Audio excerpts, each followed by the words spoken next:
Bueno, buenas noches a todos. Bueno, primero, gracias al Laboratorio Carrasco por haberme hecho partícipe de esta reunión y al Colegio Farmacéutico por recibirme en este lugar. Realmente es admirable que a esta hora y un viernes tengan ganas de escuchar una conferencia. Realmente los admiro. Bueno, creo que este tema ha surgido o lo han elegido ustedes, o por lo menos de la dirección del Colegio Farmacéutico. Seguramente creo que hay algo más, ¿no? Sobre todo por lo de los IBP, me parece que ha sido, ¿no? Por la decisión de la ANMAT. Bueno, pero primero vamos a hablar un poquito de reflujo, que quizás sea la condición que más hace que uno recete los IBP. La enfermedad por reflujo gastroesofágico es una enfermedad que tiene una alta prevalencia en nuestro país. La misma genera una alteración significativa en la calidad de vida de los pacientes o de la gente, además tiene altos costos en los índices de salud. La comprensión de la fisiopatogenia o la fisiopatología de la misma es de fundamental importancia para hacer un buen uso racional de los métodos diagnósticos y posteriormente un tratamiento adecuado. Les cuento que cuando ustedes quieran interrumpirme por alguna duda que tengan, no hay ningún problema, pueden hacerlo, ¿sí? Tiene una incidencia del 40%. Las endoscopías digestivas altas en los pacientes con síntomas de reflujo gastroesofágico son en el 70% normales. Tiene una alta asociación con trastornos funcionales y o psiquiátricos. Si nosotros nos vamos a basar en el diagnóstico clínico del reflujo gastroesofágico, es decir, un paciente que viene a la consulta clínica, basándonos en los dos síntomas más importantes o principales, que son la pirosis y la regurgitación, entiéndase como pirosis a esa sensación de quemazón retroesternal, o comúnmente llamado vinagrera, y las regurgitaciones es cuando sube el contenido, que sea alimenticio o puede ser líquido también. Entonces, la pirosis tiene una sensibilidad del 30%, vemos que es baja. En cambio, las regurgitaciones tienen un poco más alta, la sensibilidad es 62%. En cuanto a la especificidad, la pirosis 76% y las regurgitaciones 96%. O sea, ¿qué quiere decir esto? Que el paciente que tiene regurgitaciones es más probable que tenga realmente reflujo que el paciente que tiene pirosis.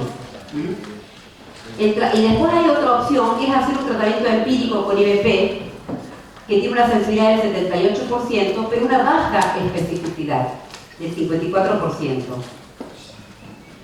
Entonces, el doctor Olmos, en Buenos Aires, hizo un estudio en pacientes que presentaban pirosis y regurgitación, le hizo endoscopía a estos pacientes y encontró que el 60% de los pacientes tenían esofagitis no erosiva. Solamente un 35% tenía esofagitis erosiva y un 5% esófago de Barrett. De los que tenían esofagitis erosiva, el 80% tenía una esofagitis erosiva leve a moderada. Esto se basa en la clasificación de Los Ángeles. Y una erosiva severa, solamente el 20%. ¿Pero qué quiero decir con esto? Que la endoscopía, en realidad, que tengamos una endoscopía normal, no descarta el diagnóstico de enfermedad por reflujo gastroesofágico. Entonces, si tenemos que decir cuál es el rol de la endoscopía digestiva alta en la enfermedad por reflujo gastroesofágico, decimos que encontramos solo signos de reflujo en el 30% de los pacientes, que se incrementa un poquito más cuando tengo técnicas endoscópicas de magnificación, tinción electrónica y endomicroscopía confocal, y que las nuevas guías, que son de Porto y de Lyon, dicen que si el paciente tiene una esofagitis C o D, es un diagnóstico bastante concluyente de enfermedad por reflujo. Pero si la esofagitis es A o B, se lo pone como borderline o no concluyente. Para que ustedes entiendan un poquito, porque no es la clasificación de Los Ángeles dice que la esofagitis es grado A cuando hay una sola erosión, o cuando hay dos erosiones, pero no llegan a cubrir la circunferencia o menos de la mitad de la circunferencia del órgano. Y así vamos avanzando de acuerdo a la cantidad de erosiones que tengamos, y si comprometen la circunferencia o no, es el grado D, que es el máximo, ¿sí? La endoscopía sí nos permite un diagnóstico histológico, porque uno puede tomar biopsia con la endoscopía. Y en la biopsia de los pacientes con esofagitis se va a ver hiperplasia basal, elongación papilar y dilatación de los espacios intercelulares. También permite colocar una cápsula inalámbrica ante la ausencia de lesiones que querramos ver otras lesiones. Pero en caso de ausencia de signos de reflujo, no permite diferenciar entre enfermedad por reflujo no erosiva, pirosis funcional o hipersensibilidad al reflujo. En los diagnósticos histopatológicos, la sensibilidad y la especificidad son subóptimas. ¿Qué quiere decir esto? Que no se recomienda toma de biopsias de rutina en pacientes en los cuales yo no encuentro lesión, ¿sí? Pero distinto es si estoy sospechando de una esofagitis eosinofílica, que es una entidad que hoy la vemos más frecuentemente o la diagnosticamos más frecuentemente porque la pensamos, antes no se pensaba demasiado. En esos casos sí está justificado tomar biopsia, nada más que en esos pacientes. Bueno, el otro método diagnóstico para el reflujo es la manometría esofágica, que está indicada para el estudio del reflujo cuando los síntomas típicos se asocian a disfagia, que es la dificultad para tragar, o el dolor torácico no cardiogénico. El dolor torácico no cardiogénico, la causa más frecuente es la enfermedad por reflujo esofágico. Y otra cosa, la enfermedad por reflujo gastroesofágica es el trastorno motor más frecuente. Sirve también la manometría para localizar el esfínter esofágico inferior antes de la realización de una pH-metría o pH-impedanciometría. Antes de la realización de una cirugía de reflujo es obligatorio realizar una manometría. Sirve también para el estudio de las presiones esofágicas en las enfermedades sistémicas como el lupus eritematoso, la esclerodermia, la dermatomiositis. Y sirve para estudiar la disfagia luego de la cirugía antirreflujo o de la cirugía de acalasia. Después hay una manometría que es la de alta resolución, que tiene otras ventajas, que generalmente las obras sociales no la autorizan, y que es mayor precisión para localizar el borde proximal del esfínter esofágico inferior, más fácil de realizar, más fácil de interpretar, y tiene una disminución en los informes de estas que habitualmente no puede herirse trastornos motores inespecíficos. Sí. ¿Qué consiste la cirugía? Ahora ya lo voy a decir. Cuando diga tratamiento, va a la cirugía. Después el monitoreo ambulatorio del pH o pH-metría. En realidad, es el gol estándar o el método de oro de diagnóstico de la enfermedad por reflujo gastroesofágico. Y como ustedes están viendo, habíamos dicho que clínicamente no podíamos hacer diagnóstico de reflujo de 100% de certeza, tampoco lo podíamos hacer con una endoscopía. Entonces, este es el método que va a decir si existe el reflujo sí o no. ¿Por qué? Porque determina la frecuencia y la duración de los episodios de reflujo. Porque también determina la asociación entre los síntomas y los episodios de reflujo. Esto se le coloca una sondita por la nariz al paciente durante 24 horas y se hace que tenga una vida normal. Y durante esas 24 horas él debe ir anotando si presenta episodios de pirosis, regurgitaciones, dolor, cual fuera el síntoma, para corroborar posteriormente si a la hora en la cual el paciente dijo tener el síntoma se correlacionaba con un episodio de reflujo o no. Porque si no, le voy a poner otro rótulo u otro nombre. Tiene sensibilidad del 77% al 100% y una especificidad del 85% al 100%. Vemos que es el que mejor sirve. En la enfermedad por reflujo gastroesofágica no erosiva disminuye la sensibilidad un poquito, al 71%. ¿Cuáles son? Sí. Perdón. En el caso de la medición del pH, en un paciente que tiene una pH-metría negativa, Sí. pero tiene, por ejemplo, una videolaringoscopía positiva para el reflujo, Bueno. con gran irritación de todo lo que es paladar blando, cuerdas vocales. Eso me Se pasa. debe la falla de...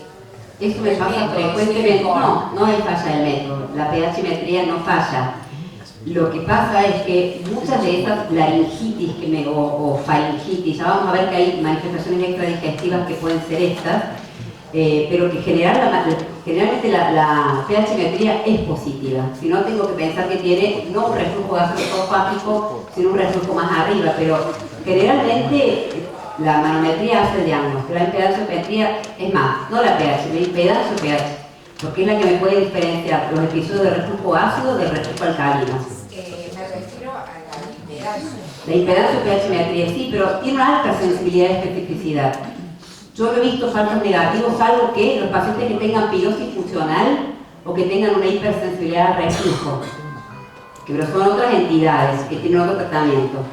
Pero me pasa frecuentemente que el otorrino me manda a los pacientes porque le hace la fibrolaringo y le encuentra signos que para él son de reflujo. Y el paciente a veces no tiene ningún síntoma de reflujo, ¿sí? Y endoscópicamente no tiene lesión y le hago los estudios y tampoco tiene. Entonces tenemos que ver que vuelva al otorrino y que veamos las posibilidades de otras causas que no sean una laringitis química, que es lo que ellos interpretan. Pero cada día tengo más pacientes porque le hacen la fibrolaringo y me los mandan al consultorio porque tienen reflujo.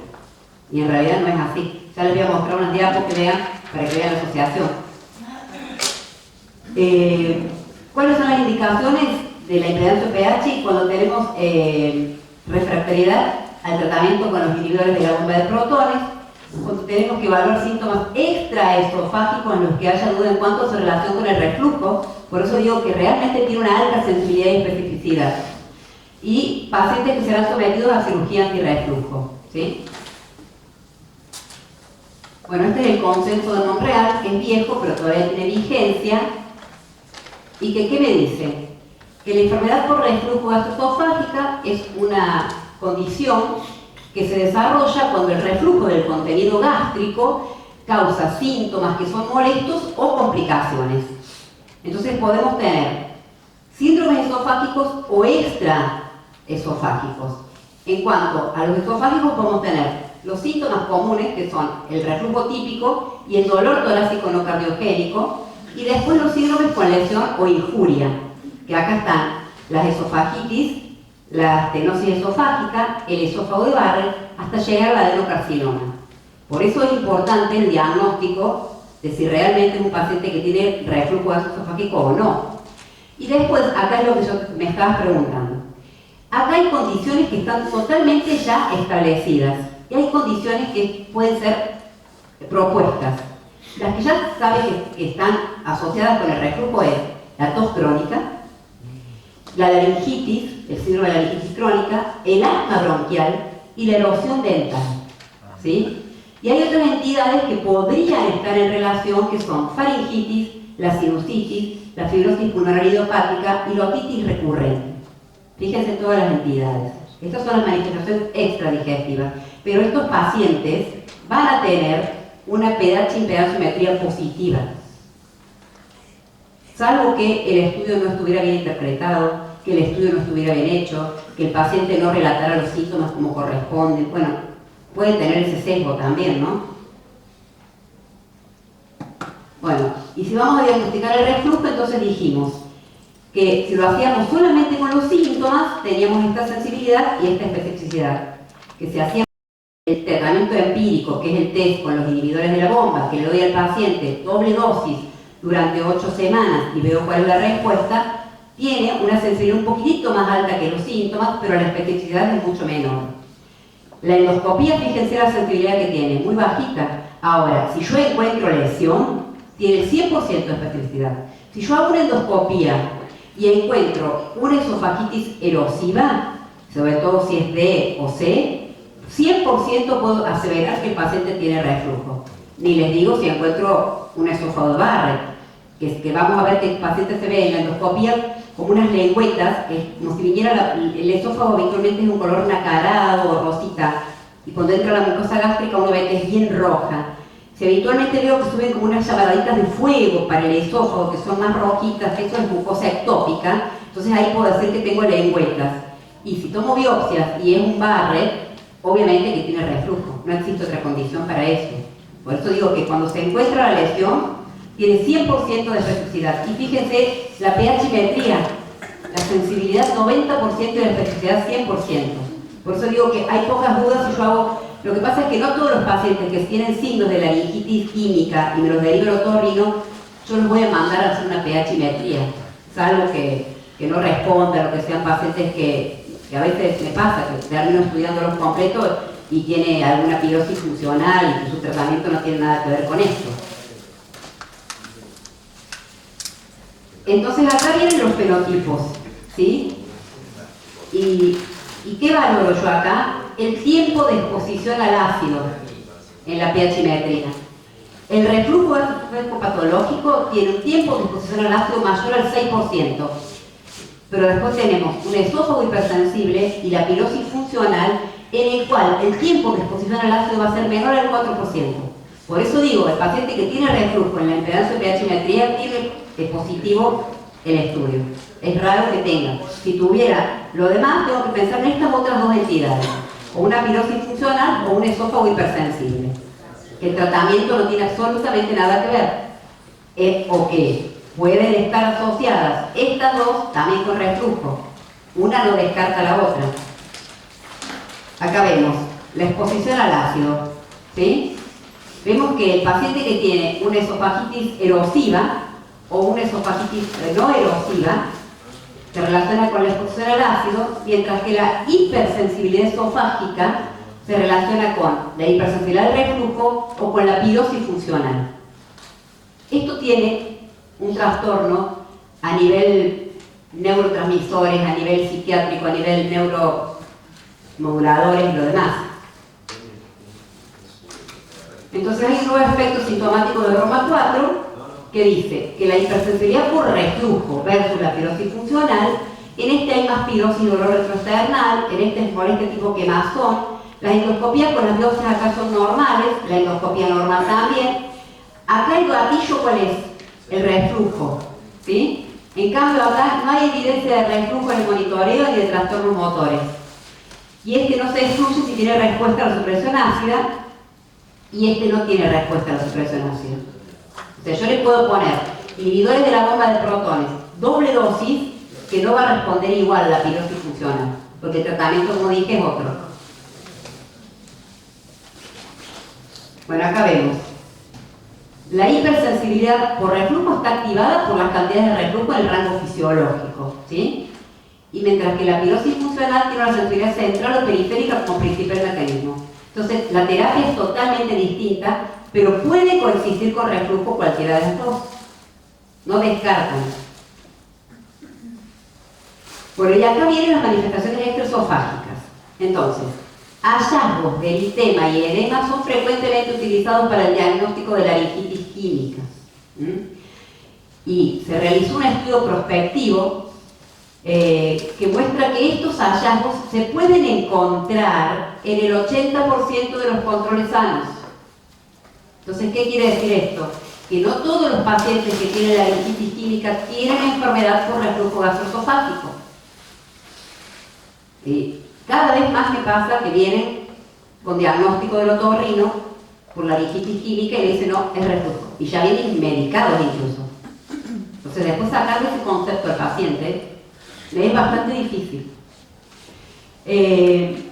Y un metaanálisis de 8 estudios controlados y aleatorizados no mostró ventajas de los IBP con respecto a placebos en pacientes con laringitis crónica. ¿Qué quiere decir? Que no es por reflujo, porque se supone que el tratamiento de la enfermedad por reflujo gastroesofágica son los inhibidores de bomba de protones. Y con respecto a la tos crónica, un metaanálisis de 9 estudios controlados y aleatorizados tampoco mostró ventajas de los IBP con respecto a placebo, ¿sí? Concluyen que los IBP serían una opción razonable para el tratamiento de pacientes con asma, tos crónica y laringitis química que también tengan signos típicos o evidencias objetivas de reflujo. Pero en el resto de los pacientes no se verían favorecidos. Bueno, ¿cuál es el tratamiento de primera línea? Acá están, los inhibidores de la bomba de protones. Tienen una mayor tasa de resolución de las esofagitis que los bloqueantes H2. Tiene menor tasa de recaídas. En cuanto al control de síntomas, la ganancia terapéutica es mayor para la pirosis que para la regurgitación. ¿Qué quiere decir esto? Que es mucho más fácil que el paciente deje de sentir esa sensación de quemazón que deje de sentir que se le vuelven los alimentos o el líquido. En la enfermedad por reflujo gastroesofágico no erosiva, la recaída sin tratamiento es 2/3 de pacientes. Entonces, ¿qué damos? Un tratamiento de los inhibidores a demanda. Mientras que en la enfermedad por reflujo gastroesofágico erosiva recae el 100% a los 6 meses sin tratamiento. Entonces, ¿qué quiere decir? Que estos pacientes que tienen una esofagitis erosiva, sobre todo la cera D, no pueden suspender el tratamiento, que era lo que se estaba discutiendo. Si estos pacientes lo tratábamos 2 meses, los retroscopizábamos y había mejorado, lo suspendíamos. Hoy se sabe que no se puede suspender porque esos pacientes el 100% va a recaer a los 6 meses. ¿Alguna duda hasta acá? Bueno, las medidas higiénico-dietéticas ¿juegan algún rol? Porque siempre el paciente quiere irse del médico diciendo, no me dio dieta. Entonces, eso, bueno, sí, sobre todo disminuir la ingesta de grasas. ¿Por qué? Porque sabemos que las grasas producen una disminución de la presión del esfínter esofágico inferior. Entonces eso favorece el reflujo. Así como hay fármacos que también actúan haciendo lo mismo, ¿no? Elevar la cabecera de la cama solo para síntomas nocturnos. Cuando el paciente tenga ahogos nocturnos, ¿sí? O cuando se levante con carraspera crónica, solamente para esas 2 indicaciones. Pero si de noche no tiene síntomas, no se debe elevar la cabecera de la cama porque es muy molesto y porque no tiene sentido.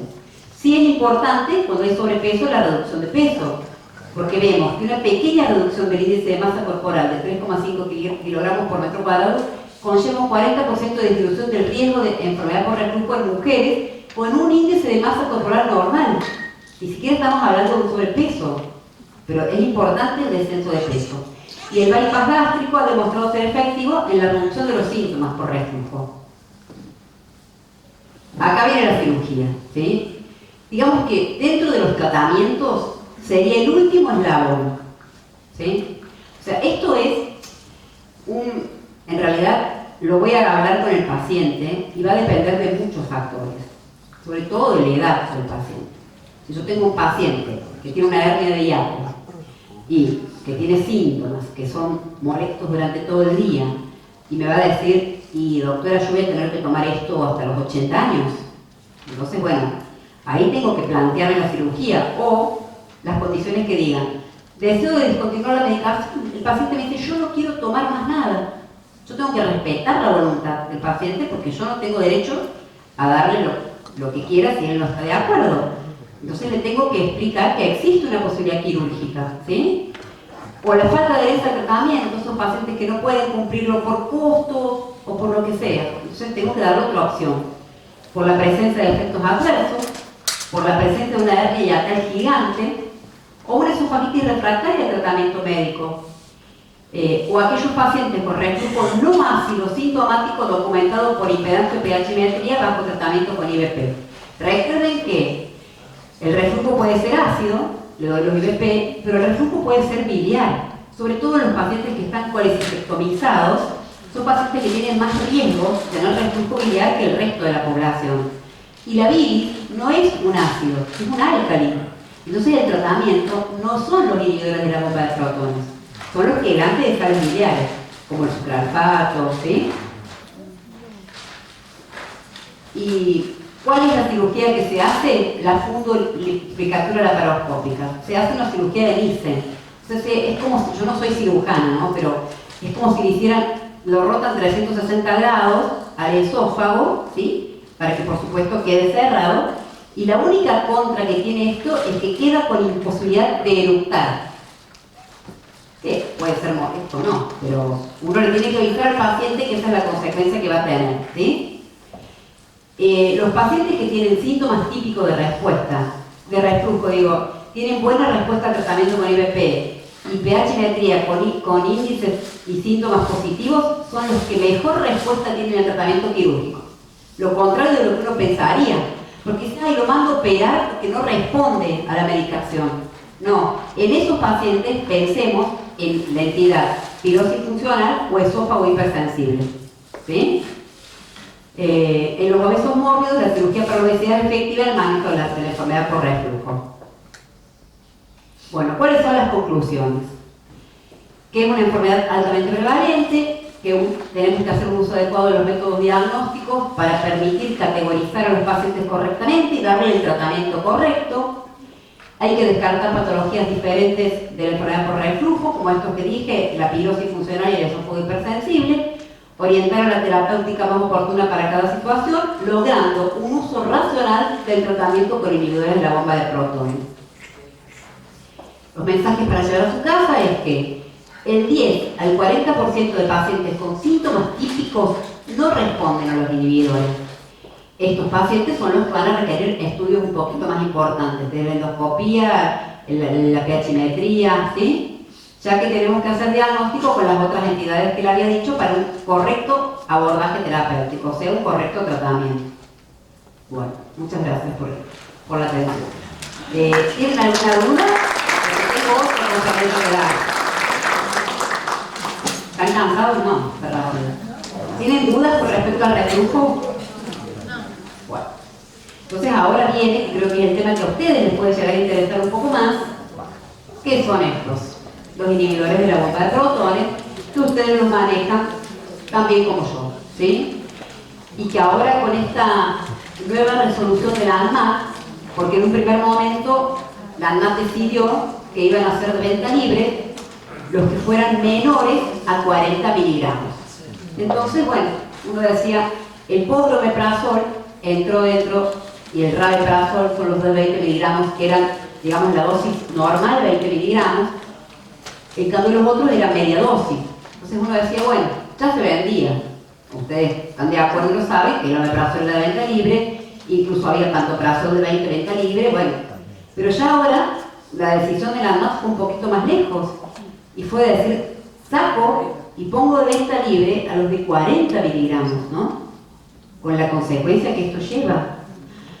Porque, si bien el costo no va a ser menor, porque una cosa es tener un omeprazol, como todos conocemos, de venta libre, que tiene un costo mucho menor que el resto de los IVP.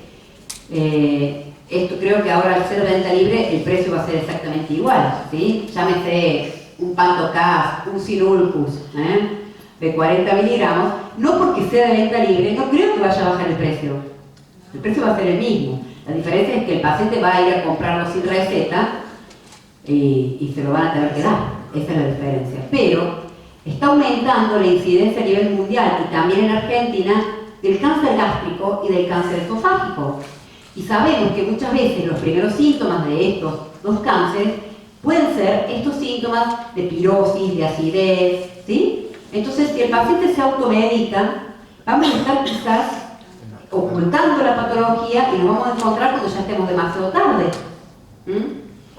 Bueno, ¿qué son los inhibidores de la bomba de protones? Bueno, ustedes saben que actúan inhibiendo de manera irreversible la enzima hidrogenión potasio ATPasa que está presente en las células parietales de la mucosa gástrica. Por lo tanto, disminuyen la secreción del ácido al actuar en el último eslabón fisiológico del proceso.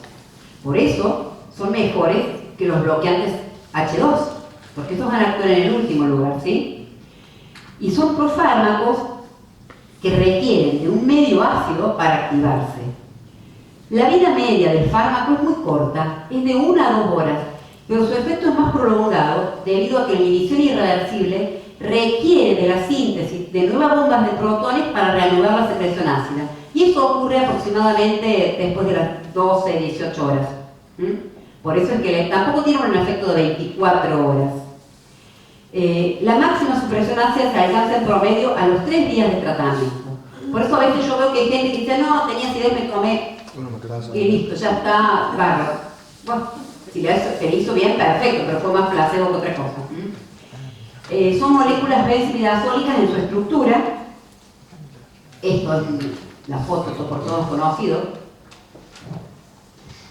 Que disminuyen la secreción e inhiben al pepsinógeno debido al incremento del pH, porque la idea es elevar el pH. Se absorben en el duodeno, tiene una buena biodisponibilidad sistémica, se metaboliza en la mayoría en hígado, tienen mayor eficacia antisecretora cuanto mayor número de bombas de protones se encuentren integradas en el canalículo secretor de la célula. Se debe administrar por la mañana porque eso aumentaría su efecto antisecretor. ¿Por qué? Porque dijimos que necesitan de ácido para una mejor acción. Entonces, tiene que ser media hora por lo menos antes del desayuno o por lo menos antes de alguna comida. Pero por eso siempre a la mañana uno se levanta y no ha comido nada. Entonces es más probable que tenga acidez que en algún periodo de la tarde. son muy similares. Son lábiles en un medio ácido. No se debe ajustar las dosis en ancianos ni en insuficiencia renal ni en insuficiencia hepática leve, ¿sí? En insuficiencia renal severa o hepática severa sí tengo que ajustar dosis porque dijimos que se metabolizaban en el hígado, ¿sí? Es uno de los grupos farmacológicos más prescriptos y con mayor nivel de facturación en el sistema de salud de España. No sé si en Argentina son los más prescriptos, creo que son los antiinflamatorios. Yo creo, pero capaz me equivoco. Dentro de los fármacos antiulcerosos, los IBP son los que han experimentado un mayor crecimiento en los últimos años y el consumo de los anti-H2, primero que la ranitidina vía oral nos la sacaron del mercado. Entonces nos dejaron la famotidina, que anteriormente, antes de la ranitidina, había estado la famotidina, es mucho más vieja, pero no tiene la misma acción para mí. No puede reemplazar a la ranitidina. Si bien la ranitidina sigue viniendo endovenosa, ¿sí? Y lo que nos preguntamos es, ¿se está haciendo un uso correcto de los IBP? Bueno, esto es un cuadro donde vemos el consumo en España comparado con otros países de Europa. Fíjense la diferencia, es casi el doble. Bueno, existen diversas moléculas disponibles, presentan diferencias farmacocinéticas y farmacodinámicas. Sin embargo, para todas las indicaciones actualmente aceptadas de IBP, no hay evidencias concluyentes que sugieran la existencia de diferencias clínicas relevantes entre estas diferentes moléculas. Nosotros en Argentina tenemos estos 6: omeprazol, pantoprazol, lansoprazol, rabeprazol, esomeprazol y dexlansoprazol, que es el último que ha salido. El vonoprazan no lo tenemos y el saxaprasan tampoco. La diferencia de estos acá, este es el único que podría o se da, que puede administrarse conjuntamente con la comida, porque no necesita del medio ácido para actuar, ¿sí? El vonoprazan lo que tiene de ventaja con respecto a los otros que se ha visto es que sirve mucho más para la erradicación del Helicobacter pylori, ¿sí? Pero nosotros no lo tenemos a estos dos en el medio. El saxaprasan todavía no sé si te lo han usado, está en estudio. Bueno, vemos acá cuál es la biodisponibilidad de cada uno, ¿sí? Y una cosa muy importante es que se unen ligadas a las proteínas plasmáticas, por ende a la albúmina, fíjense, más del 95% todos. Entonces hay que tener en cuenta, si un paciente tiene una hipoalbuminemia, no va a actuar igual, ¿sí? El metabolismo es de todos hepáticos, ¿sí? Y la eliminación es renal en casi todos y biliar solo en el lansoprazol. Bueno, puedo decir lansoprazol porque es el único que hay, nombre comercial, no hay otro. Y la vida media ven que es corta. Bueno, acá una recomendación tipo A, ¿sí? Dice que todas las moléculas de los IBP son comparables cuando se usan en dosis equivalentes. La elección de una u otra puede fundamentarse en aspectos tales como la disponibilidad que tengamos, el costo o la infrecuente ocurrencia de efectos colaterales, como pueden ser diarrea, constipación o cefalea, que pudieran resolverse al cambiar de molécula, ¿sí? Pero, ¿qué quiere decir esto? Que más o menos todos andan más o menos similares. ¿Cuáles son las indicaciones para la toma de IBP? La enfermedad por reflujo gastroesofágico en el tratamiento inicial y mantenimiento con y sin esofagitis, esto ya lo habíamos visto anteriormente. Tratamiento de la úlcera gastrodenal en el síndrome de Solinger-Ellison, para prevención de la úlcera péptica en pacientes tratados con AINES, en pacientes tratados con AINES crónicos y en pacientes que tienen otros factores de riesgo, no porque una persona vaya a tomar un ibuprofeno o un diclofenac va a tener que tomar pantoprazol o cualquier prazol. Para el tratamiento de erradicación del Helicobacter pylori se usa a doble dosis incluso. Para prevención del resangrado tras una endoscopía terapéutica, en la hemorragia digestiva alta activa, en una gastropatía erosiva, en una dispepsia no investigada, en una dispepsia funcional, la prevención de dispepsia por AINES crónicos, en la prevención de las úlceras por estrés, en los pacientes de alto riesgo, sobre todo los que están internados. ¿Hay alguna duda? ¿Y cuáles son los efectos adversos? Porque si bien es una droga que según la APMAT no se le han reconocido efectos adversos importantes y por eso la ponen de venta libre. Ellos, cuando supuestamente tiene años de estudio para decir que es una droga que no causa daño, entonces la pueden poner de venta libre. Todos sabemos que la aspirina ha sido de venta libre siempre y los daños que ha ocasionado la aspirina son grandes, entonces me parece que no es para tomarlo a la ligera. Bueno, entre los más frecuentes está la cefalea, la diarrea, náuseas, estreñimiento, flatulencia y dolor abdominal. En realidad no son síntomas por los cuales el paciente tenga que dejar la medicación. Y los menos frecuentes: vértigo, mareo, visión borrosa, edema y alteración del hepatograma o aumento de las enzimas hepáticas. Por el uso crónico de IBP, ¿sí? ¿Qué puede pasar? Habrán escuchado que podía haber cáncer, que podía haber fracturas patológicas, bueno, muchas cosas. En realidad, sí, está descrito que producen hipergastrinemia, porque baja el ácido.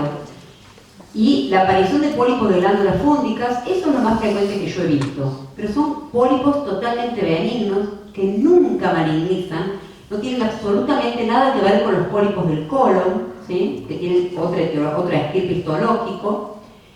Y no se ha visto asociado a tumores carcinoides ni hiperplasia de células enterocromafines. Sí se ha visto posibilidades de sobrecrecimiento bacteriano. ¿Por qué?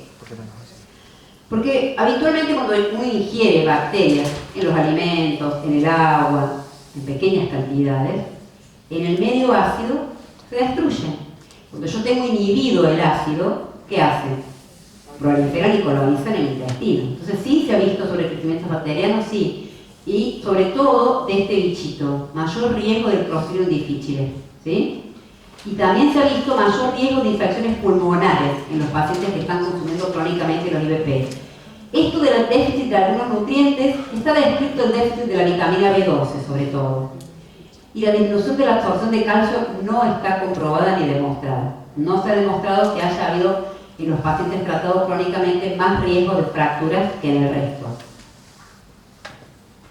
Sí, se ha visto la hipomagnasemia, eso sí, con la producción de temblores, arritmias, convulsiones, o asintomática o infradiagnosticada. Por eso los pacientes que toman crónicamente hay que dosar el magnesio.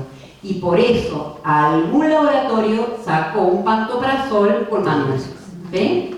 Por esto era. Se ha visto nefritis intersticial aguda, es una reacción de hipersensibilidad pero muy poco frecuente.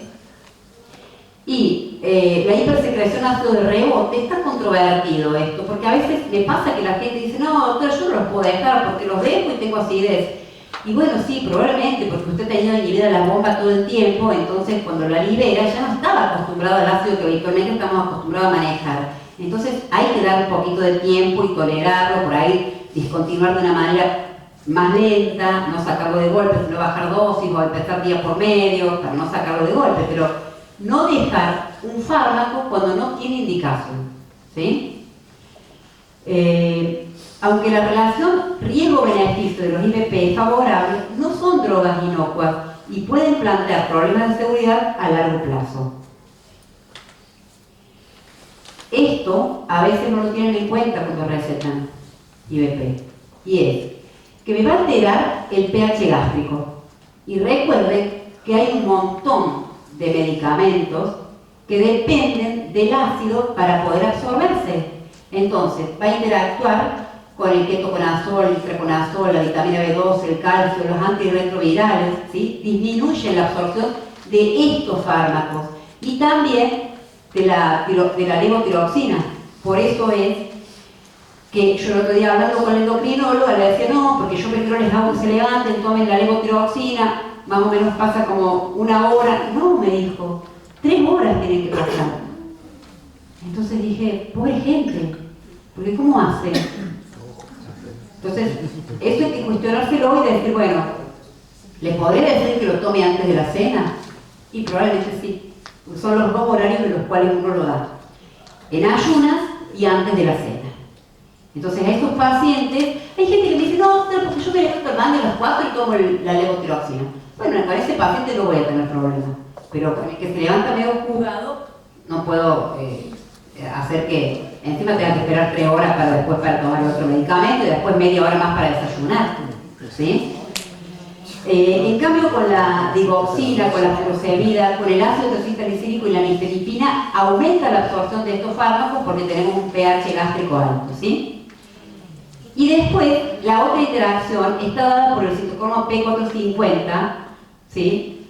Porque pensemos que la única que no interactúa con el citocromo P450 o la que menos actúa es el pantoprazol. Por eso, para mi gusto, es una de las drogas más nobles, ¿sí? El omeprazol es el que más interacciones medicamentosas tiene. El esomeprazol un poco menos, el pantoprazol menos todavía, ¿sí? Entonces, prolonga la eliminación de la fenitoína, diazepam, algunos antagonistas de la vitamina K y algunas benzodiazepinas, ¿sí? Y por esta misma vía podrían disminuir la efectividad antiagregante del clopidogrel y así aumentar los efectos cardiovasculares. Entonces, por eso siempre preguntar qué está tomando. Porque si está tomando un anticoagulante como es el clopidogrel, tengo que distanciarlas a la toma. Entonces no le puedo decir que lo tome a la mañana. Voy a tratar de decirle, tómelo antes de la cena y el clopidogrel tómelo después del desayuno, por ejemplo, ¿sí? Para evitar cambiar la acción del clopidogrel y aumentar el riesgo de un efecto cardiovascular, ¿sí? A mí me pasó, una vez estaba un paciente en realidad estaba con omeprazol, paciente joven era, hizo en el medio, después de que yo había indicado y estaba tomándolo y estaba bien, hizo una fibrilación auricular, entonces lo anticoagularon y vino sangrando por donde se le ocurra. Tenía epistaxis, tenía hematuria, tenía melena. Entonces, a partir de ese momento dije, no lo doy nunca más. Porque la verdad que fue un efecto adverso grave. Pero claro, él tampoco avisó cuando le pasó esto, de la arritmia, que estaba tomando el omeprazol. O sea, la gente no lo ve como una droga que haya que avisar que está tomando, porque igual que los antiinflamatorios o el paracetamol, si bien es una droga inocua, pero tampoco hay que tomar más de la dosis de vida, porque sabemos que en Estados Unidos lo usan al paracetamol para suicidarse, porque hay insuficiencia hepática cuando consumo más de 4 gramos. Bueno, entonces, los inhibidores de la bomba de protones se deben emplear solo cuando sean estrictamente necesarios durante el menor tiempo posible y en las indicaciones recomendadas. No se deben considerar fármacos inocuos, es necesario eliminar el concepto de que son protectores gástricos inofensivos y controlar la aparición de reacciones adversas e interacciones. Porque eventualmente le dicen, tome un protector gástrico. ¿Para qué? No sé, pero bueno, para que tenga protegido el estómago. Eso lo vemos frecuentemente. La recomendación tipo 2. Varios estudios muestran que entre el 20 y por 30% de los pacientes que ingresan a un hospital están recibiendo IVP y que típicamente esta indicación es injustificada en más de la mitad de los casos. Entonces, la recomendación 2, ¿cuál es? Debe preguntarse a todo paciente que ingresa al consultorio o a la guardia si está tomando IVP, porque ellos no lo consideran que sea una droga que pueda darle alguna reacción, porque es más, si es de venta libre, ¿qué piensa uno? Es totalmente inocuo, ¿sí? ¿Y cuál es la recomendación número 3?